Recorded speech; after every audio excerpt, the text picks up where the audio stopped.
Friends वैसे तो हम लोग इस वीडियो में विस्थापन के बारे में पढ़ने वाले हैं, विस्थापन को समझने वाले हैं। इससे पहले हमने पार्ट वाले जो इससे पहले जो पार्ट था उसमें हमने अपवर्तनांक को समझा था। तो उसमें जो हमने समझा था उसके रिलेटेड यहाँ पे एक क्वेश्चन को देखेंगे बस, उसके बाद हम लोग विस्थापन को समझेंगे। यहाँ पे क्वेश्चन बोला है कि प्रकाश हवा से कांच के प्लेट में प्रवेश करती है, ठीक है, हवा से कांच में। इसको समझते हैं वैसे ही जैसे हमने पहले अपवर्तनांक को समझा था। ये दो माध्यम को अलग करने वाला अपवर्तक सतह है।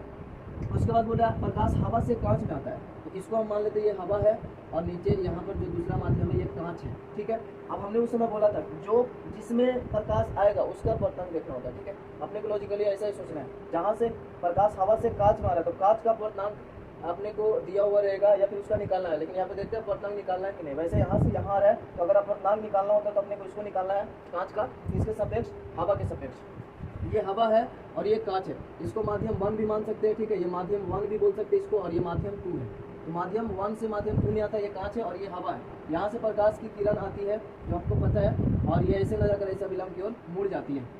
ये हमने पढ़ा था, वो इसको इधर जाना चाहिए था, वो अभिलंब की ओर मुड़ जाता है, ये हमने पढ़ा था। और इसमें प्रकाश की चाल, इसमें प्रकाश की चाल के अनुपात जब कर देंगे तो वो यहाँ पे अपवर्तनांक निकल जाता है। जैसे इसकी प्रकाश की चाल हवा में जो सी होता है और इसका भी होता है, इसका कुछ यहाँ पे अपवर्तनांक आएगा जिसको यहाँ पे म्यू या फिर एन से लिखते हैं, अपवर्तनांक आएगा। तो इन तीनों में किसी भी एक का मान पता होना चाहिए, तो अपवर्तनांक दिया हुआ हो, ये दिया हुआ हो तो इसका मान निकाल सकते हैं, या तो ये दोनों दिया हो तो इसका मान। वैसे तो अपवर्तनांक वो हवा का तो बात है, तो हवा में तो फिक्स होता है, ठीक है। वो दूसरे माध्यम का पूछा जाएगा प्रकाश का चाल, या तो चाल दिया हुआ रहेगा तो अपवर्तनांक पूछेगा, अपवर्तनांक दिया हुआ रहेगा तो चाल पूछेगा, ठीक है। तो यही पूछ जाएगा। इसमें क्या बोल रहा है कि प्रकाश हवा से कांच के प्लेट में प्रवेश करता है। प्रकाश जो है हवा से कांच के प्लेट में प्रवेश करता है, ठीक है, करती है, जिसका अपवर्तनांक 1.5 है, यानी कांच का अपवर्तनांक दिया हुआ है 1.5, हवा से कांच में जाता है और जिसका अपवर्तनांक 1.5 है। तो इसको सोल्व करने के लिए, इस न्यूमेरिकल को सोल्व करने के लिए सबसे पहले तो अपने को लिखना होगा कांच का अपवर्तनांक। तो कांच का अपवर्तनांक जो है दिया हुआ है 1.5 है। कांच में प्रकाश की चाल ज्ञात करना है और हवा में प्रकाश की चाल दिया हुआ है, ठीक है। यहाँ पे देखिए, अब जो प्रकाश की चाल होता है उसी का अनुपात तो अपवर्तनांक होता है। तो यहाँ पे हवा में प्रकाश की चाल दिया हुआ है लेकिन इसका नहीं दिया हुआ है, लेकिन इसका अनुपात जो है अपवर्तनांक जो कांच का है वो दिया हुआ है। तो कांच का अपवर्तनांक 1.5 है और हवा में प्रकाश की चाल वो भी दिया हुआ है। हवा में प्रकाश की चाल जिसको हम लोग यहाँ पर सी से डिनोट कर सकते हैं ऐसा, ठीक है, वो दिया हुआ है 3 × 10⁸ मीटर प्रति सेकंड, जो कि अपने को पता है। और ये कांच का अपवर्तनांक 1.5 अर्थात n इसको बोल सकते हैं, n दिया हुआ है। तो अब क्या निकालना है, हवा में प्रकाश की चाल निकालना है। तो सबसे पहले अपने को फार्मूला लगाएंगे अपवर्तनांक वाला। अपवर्तनांक अर्थात n बराबर जो फार्मूला होता है, ये तो हवा से ही है, हवा के सापेक्ष ही देख रहे हैं, इसका अपवर्तनांक दिया हुआ है। तो n है, n अपवर्तनांक किसका, देखिए आप डायरेक्ट n बराबर ऐसा भी लिख सकते हैं क्योंकि अपवर्तनांक किसका निकालना है, हवा का। तो यहाँ पे सिर्फ लिख देना है कांच या गिलास, ऐसा लिख देंगे। कांच का अपवर्तनांक दिया हुआ है और कांच का अपवर्तनांक निकालना है Ng, कांच का अपवर्तनांक वैसे दिया हुआ है और कांच का अपवर्तनांक का फॉर्मूला क्या होगा C से, ठीक है। या फिर जो निर्वात में प्रकाश की चाल है और बटा जिसका निकालना है, जिसका अपवर्तनांक निकालना होता है अर्थात इसका अपवर्तनांक दिया हुआ है या फिर इसका निकालना है, तो इसका चाल कहाँ आएगा, नीचे। तो कांच में प्रकाश की चाल अगर इसको V1 बोले या फिर C, इसमें जो निर्वात में या हवा में प्रकाश की चाल है उसको हम लोग C बोलते हैं, और जो बाकी अदर माध्यम में जो भी रहेगा उसको V1 या कुछ भी मान सकते हैं, V1 या V रहने देते, क्योंकि यहाँ पे V2 वाला सीन नहीं है, सिर्फ C है और ये V, C और V, ये निर्वात में प्रकाश की चाल, ये कांच में प्रकाश की चाल, ठीक है। या फिर डायरेक्ट आप यहाँ पे लिख सकते हैं अपवर्तनांक बराबर, ठीक है। ये तो ऐसा भी लिख के आप सोल्यूशन करेंगे तो बन जाएगा। या फिर ऐसा लिख सकते हैं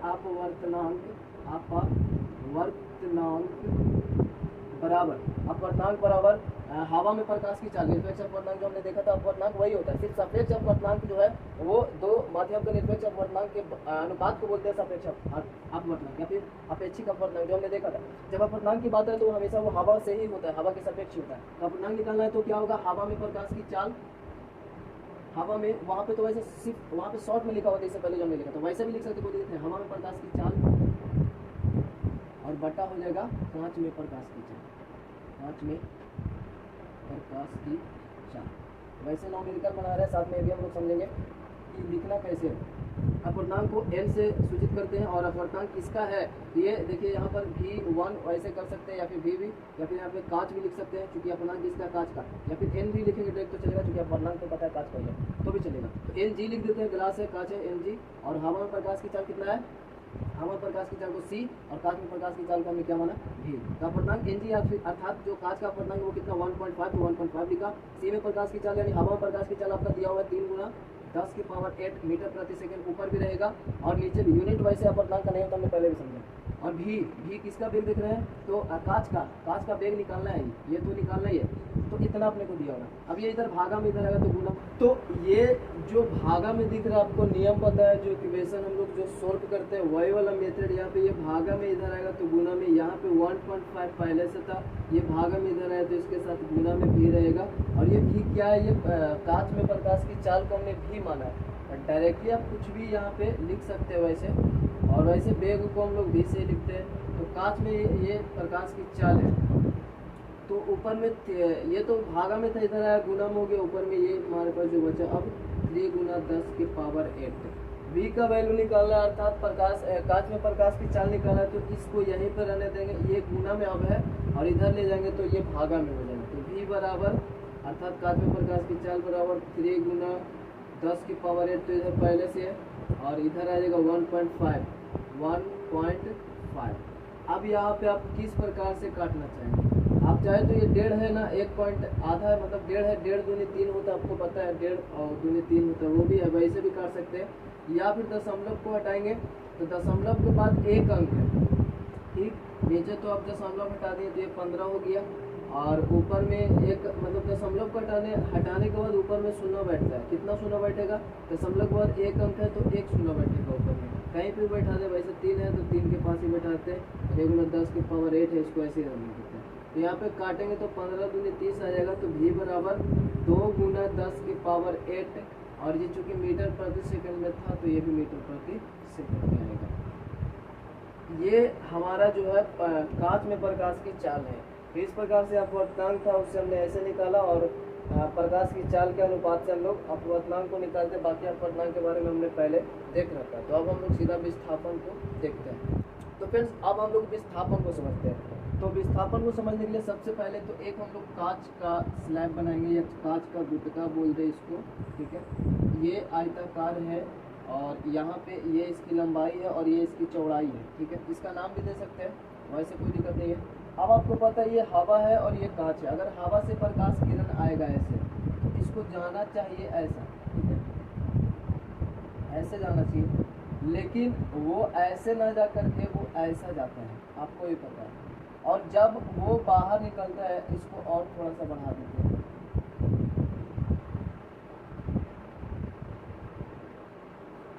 और जब वो बाहर निकलता है, यहाँ से आई एक, इसको नाम दे देते हैं, ये PQ किरण है, ठीक है। जो किरण आता है उसको बोलते हैं आपतित किरण। तो यहाँ पे जो PQ है वो आपतित किरण है, ठीक, ये आपतित किरण है, ये PQ जो है वो आपतित किरण है।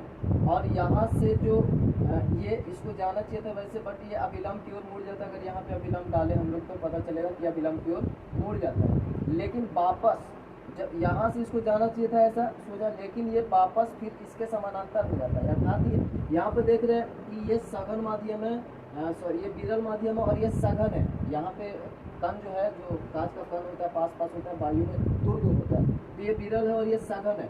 तो यहाँ पे जब विरल से सघन में आता है तो अभिलंब की ओर मुड़ जाता है, और जब सघन से विरल यानी फिर से वायु में जा रहा है, खुला में जा रहा है, तो यहाँ से जब सघन से विरल में जाएगा तो ये अभिलंब से दूर जाएगा। विरल से सघन तो अभिलंब की ओर मुड़ जाता है, और जब सघन से विरल में जाएगा तो ये अभिलंब से दूर जाएगा। अर्थात ये इसको इस प्रकार से जाना चाहिए था, बट ये इस अभिलंब से दूर भाग जाएगा ऐसे, और इसके समानांतर हो जाएगा, ठीक, ये हो, ये इसके समानांतर हो जाएगा। अगर इसको बड़ा में थोड़ा सा पाले, ठीक, थोड़ा सा और बड़ा पाते हैं, तो यहाँ पर हम लोग, ये रहा कांच का स्लैब, ठीक, यहाँ से किरण आया इस प्रकार से PQ, जिसको जाना चाहिए था ऐसा, ठीक, ऐसे जाना चाहिए था, लेकिन वो अभिलंब की ओर मुड़ जाता है ऐसे, ठीक है ना। और फिर ये वापस जब ये सघन से विरल में आता है तो फिर से वो इधर चला जाता है। अर्थात इसको ऐसा जाना चाहिए था ना, अगर यहाँ पे विलंब डाले तो पता चलेगा, लेकिन ये ऐसा इसके समानांतर हो जाएगा, इसके समानांतर हो जाएगा, इसके जो आपतित किरण का जो दिशा था ना उसके समानांतर ये ऐसा हो जाएगा। तो अब क्या होगा, इसको अगर हम बढ़ाए इधर ऐसे, तो इसके दिशा में आता हुआ प्रतीत होगा, ठीक है। अगर हम लोग नीचे से अगर देखें, इधर से अगर देखें तो ये वाला जो PQ है, इसको हम लोग मानेंगे, आपतित किरण पी क्यू हुआ, और यहाँ पे क्यू आर मानेंगे इसको, क्यू आर जो हुआ क्यू आर, यहाँ पर देखिए पी क्यू हुआ और क्यू आर, इसको अपवर्तित किरण बोलेंगे, अपवर्तित किरण। और यहाँ से आर एस जो है ना, इसको बोलेंगे निर्गत किरण, ये बाहर निकल चुका है तो इसको बोलेंगे निर्गत किरण, निर्गत किरण। तो ये आपतित किरण, अपवर्तित किरण, निर्गत किरण, ये आपको पता है। तो ये जो विस्थापन है, पार्श्विक विस्थापन, वो क्या होता है? अगर इसको हम लोग ऐसे सामना सामने इसको ऐसा मिलाएं, तो अपने को ऐसा, इसका मार्ग तो ऐसा है ना, अगर सोजा देखें तो इस दिशा, इसका दिशा यही है। तो अगर हम लोग यहाँ से देखेंगे ना, तो ये जो PQ किरण है ना, इसके दिशा में RS के दिशा में प्रतीत होगा, यहाँ पे नहीं, इसके दिशा में यहाँ पे प्रतीत होगा, ऐसा जब यहाँ से देखेंगे तो, ठीक है। ये तो एक पॉइंट है। और इसकी जो चौड़ाई है, यहाँ पर ये चौड़ाई है, और यहाँ पे अगर आप विलंब डालेंगे इधर, अगर यहाँ पे ऐसा विलंब डाल दें, ये अभिलंब की ओर मुड़ चुका है। यहाँ पे आपको पता है कि अभिलंब अगर हम डालें यहाँ पर, तो यहाँ पर जो कोण बनता है ये आई है, और यहाँ पर जो अभिलंब के साथ कोण बनेगा वो आर है, वो तो पता ही है आप सभी को। तो ये आई है, और जो यहाँ पे कोण बनता है उसको आर बोलते हैं। तो यहाँ पे मेन बात क्या, विस्थापन क्या है? तो यहाँ पर जो देख रहे हैं कि ये जो किरण, आपतित किरण आया, और यहाँ से मुड़कर अभिलंब की और मुड़कर फिर ये समानांतर इसके दिशा में हो गया। तो ये जो आपतित किरण है ये यहाँ पर है, और जबकि निर्गत किरण यहाँ पर है। तो इसके बीच में दूरी है, जैसे आपतित किरण यहाँ पर है और निर्गत किरण यहाँ पर है, ऐसा देखें। तो इसके बीच की जो दूरी है ना, इसके लंबवत जो बीच की दूरी है, इसको बोलते हैं पार्श्विक विस्थापन। जिसको डॉट लाइन से आगे मिलाकर देखिए, निर्गत, ये जो आपतित किरण है इसकी दिशा, तो देखिए यहाँ पे समानांतर रूप से अगर जा रहा है तो यहाँ पे जितना दूरी होगा सभी जगह पे सेम दूरी होगा, क्योंकि समानांतर है, ठीक है। तो ये PQ है और RS है, इसके बीच की दूरी अगर देखें तो ये रहा बीच की दूरी, ठीक है। ये जो बीच की दूरी है इसके इसी को बोलते हैं पार्श्विक विस्थापन। बस इतना ही है इसमें। अब ये कई बात पे निर्भर करता है कि अगर इसकी चौड़ाई है ना, इस जो चौड़ाई दिख रहा है ये अगर बड़ा होता है, ठीक है, तो इसका जो पार्श्विक विस्थापन है वो भी ज़्यादा होता है, ये पॉइंट है।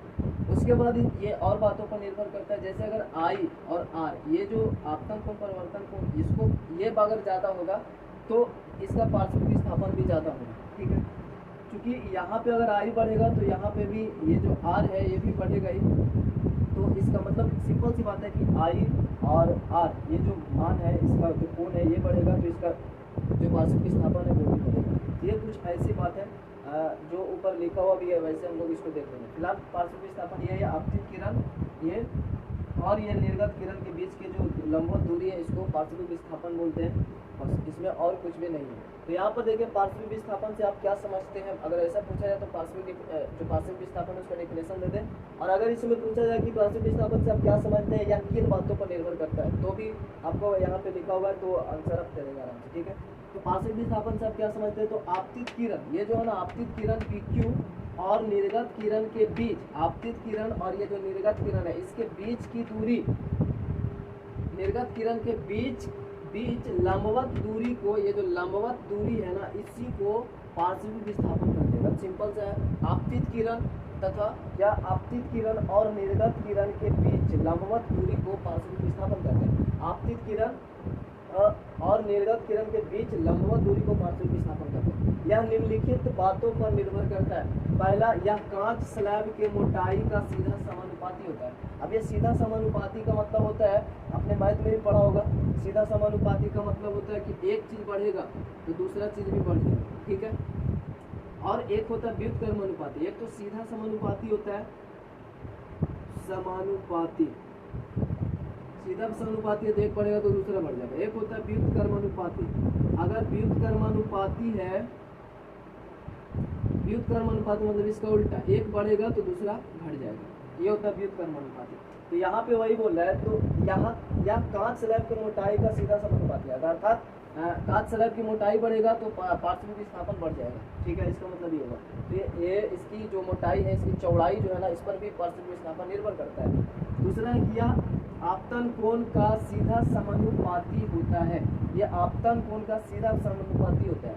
अगर आपतन कोण बढ़ेगा तो पार्श्विक विस्थापन भी बढ़ जाएगा। तो ये बात है। एक तो हमने देखा इसकी चौड़ाई पर निर्भर करता है, इसकी चौड़ाई बढ़ेगा तो ये भी बढ़ जाएगा, इसका सीधा समानुपाती होता है।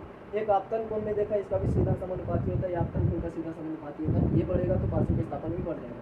तीसरा, यह अपवर्तनांक के बढ़ाने से बढ़ जाता है। ये अपवर्तनांक जो हमने अभी देखा था वो बढ़ाने से बढ़ जाएगा। अगर किसी माध्यम, अगर ये कांच है तो इसका अपवर्तनांक के अनुसार अगर अपवर्तनांक को बढ़ा दिया, अपवर्तनांक को बढ़ाने का मतलब क्या हुआ, अपवर्तनांक जिसका ज़्यादा होगा वो सघन होगा ज़्यादा, उसमें प्रकाश की चल कम होगा और उसमें मुड़ने की क्षमता भी उतना ही होगा जितना ज़्यादा अपवर्तनांक होगा। तो अगर वो मुड़ने की क्षमता अगर ज़्यादा मुड़ेगा तो जाहिर सी बात है इसकी पार्श्व विस्थापन ज़्यादा होगा। तो वैसे इसको याद रखना, अपवर्तनांक बढ़ने पर पार्श्व विस्थापन भी बढ़ जाता है। तो यह अपवर्तनांक के बढ़ाने से बढ़ जाता है, इसका भी सीधा समानुपाती होता है। लेकिन अगला है कि यह तरंग दैर्घ्य के व्युत्क्रमानुपाती होता है। तरंग दैर्घ्य क्या है उसको हम लोग आगे भी समझेंगे अच्छे से। फिलहाल ऐसा समझते हैं कि तरंग दैर्घ्य एक ऊर्जा, समझ लेते हैं ऊर्जा, जिसका ज़्यादा होगा तरंग दैर्घ्य वो ज़्यादा शक्तिशाली होगा, जिसका कम होगा वो कम शक्तिशाली होगा। जिसका तरंग दैर्घ्य ज़्यादा होगा, हर प्रकाश का अलग अलग तरंग दैर्घ्य होता है, सबसे ज़्यादा लाल का होता है, सबसे कम बैगनी का होता है, वो हम लोग आगे भी पढ़ेंगे। तो जिसका ज़्यादा सबसे ज़्यादा तरंग दैर्घ्य होगा वो विचलित नहीं होगा ज़्यादा, वो प्रकीर्णन उसका ज़्यादा नहीं होगा, ठीक है। तो वही बात है, अगर जिसका तरंग दैर्घ्य ज़्यादा है उसका यहाँ पे जो मुड़ने की क्षमता है वो भी कम होगा, ठीक है। अगर किरण के सापेक्ष देखें तो उसका कम होगा, जिसका तरंग दैर्घ्य ज़्यादा होगा। तो अगर तरंग दैर्घ्य ज़्यादा होगा तो यहाँ पर मुड़ने की क्षमता कम होगा, उसका अपवर्तनांक वहाँ पे कम होगा, ऐसा भी बोल सकता है। अपवर्तनांक कम होगा तो मुड़ने की क्षमता भी कम होगा, तो यहाँ पर जो पार्श्विक विस्थापन है वो भी कम हो जाएगा। अर्थात जिसका तरंग दैर्घ्य ज़्यादा होगा तो उसका पार्श्विक विस्थापन कम होगा। तो ये व्युत्क्रमानुपाती है, अगर तरंग दैर्घ्य कम होगा तो पार्श्विक विस्थापन ज़्यादा होगा, ठीक है। तो इसको बोलते हैं व्युत्क्रमानुपाती। तो यह तरंग दैर्घ्य के व्युत्क्रमानुपाती होता है, इसको याद रखना है, ठीक है। तो ये था हमारा पार्श्विक विस्थापन, इसको देख लिया। अब एक बात और है कि ये जो आपतित किरण है आई, वो बराबर होता है निर्गत किरण का। तो निर्गत किरण को अगर देखें तो यहाँ पे हम लोग अब विलंब डालेंगे तो ये पता चलेगा निर्गत किरण, ये निर्गत किरण जो बना ये, ठीक है, ये निर्गत किरण है। ये तो आपतित किरण होगा, ये अपवर्तित। उसी प्रकार से यहाँ पर भी ऊपर और यहाँ पर भी नीचे आई आर ही बनेगा, बट यहाँ पे आई आर लिखा हुआ तो इसको I1 या आई डैश और आर डैश भी कर सकते हैं। तो ये निर्गत किरण यहाँ पे बनेगा, ये दोनों आपस में बराबर होगा। आई और निर्गत किरण को सपोज ई से अगर दिखा दे तो आई बराबर ई हो जाएगा। तो ये अभी हम लोग देख लेते हैं एक बार फिर से इसको कि आई और ई बराबर होता है। तो वही है कि जो आपतित किरण है, जो आपतित किरण के साथ जो कोण बनता है आपतन कोण, यहाँ पे एक बार और अच्छे से हम लोग देखते हैं इसको। इसका तो वही है, ये कांच का स्लैब है, ठीक है, ये जो है वो कांच का स्लैब है, या इसको गुटका भी बोल सकते हैं, कांच का गुटका है। और यहाँ से बोल रहा है कि जब किसी कांच के स्लैब से प्रकाश की किरण को भेजा जाता है तो आपतन कोण, जब किसी, ये कांच का स्लैब है और इससे प्रकाश की किरण को भेजेंगे, इसको जाना चाहिए था तो ऐसे, ये इसका दिशा है और ये चला जाएगा ऐसे, ठीक है, और फिर बाद में ये समानांतर हो जाएगा इसका, ठीक है ना, बाद में। तो यहाँ पे ये जो PQ है आपतित किरण है, QR जो है अपवर्तित किरण है और R इस निर्गत किरण है। तो अभिलंब यहाँ पे हम डालें यहाँ पर ऐसा, ये आपतित किरण आई और ये इसको R बोलेंगे, और यहाँ पे अगर अभिलंब डालें तो यहाँ पर देखिए इस प्रकार से ऐसा, ये यहाँ पर जो कोण बनेगा ना, यहाँ पर ये आई डैश बोल देते हैं या फिर कुछ भी बोल सकते हैं। ये जो प्रकाश किरण निकला तो ये वाला कोण जो है ना, इसको निर्गत किरण बोलेंगे। यहाँ पे ये वाला जो कोण है इसको निर्गत किरण डिनोट कैसे करना है, आई डैश आर डैश से भी कर सकते हैं, I1 R1 ऐसे करके इसको I1 R2 I1 R1 I2 R2 कर सकते हैं। वैसे अगर दोनों को दिखाना हो तब खाली इसको तो आई आर, ठीक, और इसको आई डैश आर डैश कर सकते हैं, वैसे कोई दिक्कत नहीं, ठीक है। फिलहाल ये निर्गत कोण है। तो जब हम किसी कांच के स्लैब से आप प्रकाश की किरण को ऐसा हम लोग जब गुजारते हैं तो आपतन कोण और निर्गत कोण बराबर होता है। ये बोला जब किसी कांच के स्लैब से प्रकाश की किरण को भेजा जाता है तो आपतन कोण और निर्गत कोण आपस में बराबर होता है। जब किसी कांच के स्लैब से जो किरण भेजते हैं तब आपतन कोण और निर्गत कोण बराबर होते हैं। यहाँ पर ये जो PQ है ये आपतन कोण तो ये है ना, यहाँ पर आई जो है ये आपतन कोण है, और ये जो है यहाँ पर जो है इसको बोलेंगे निर्गत कोण, और ये दोनों आपस में बराबर होंगे, आपतन कोण और निर्गत कोण बराबर होगा। इसको हम डिनोट कर देते हैं वैसे आई डैश और इसको आर डैश ऐसे, तो आई बराबर हो जाएगा आर डैश, आपतन कोण और निर्गत कोण बराबर हो गए, ऐसा हम लोग समझेंगे। तो यहाँ पे हमने पार्श्व विस्थापन को समझा। वीडियो को एंड करते हैं, नेक्स्ट पार्ट में मिलेंगे। और वीडियो अगर अच्छा लगा तो लाइक सब्सक्राइब करके बेल आइकन को प्रेस कर दे। मिलता है नेक्स्ट में, जय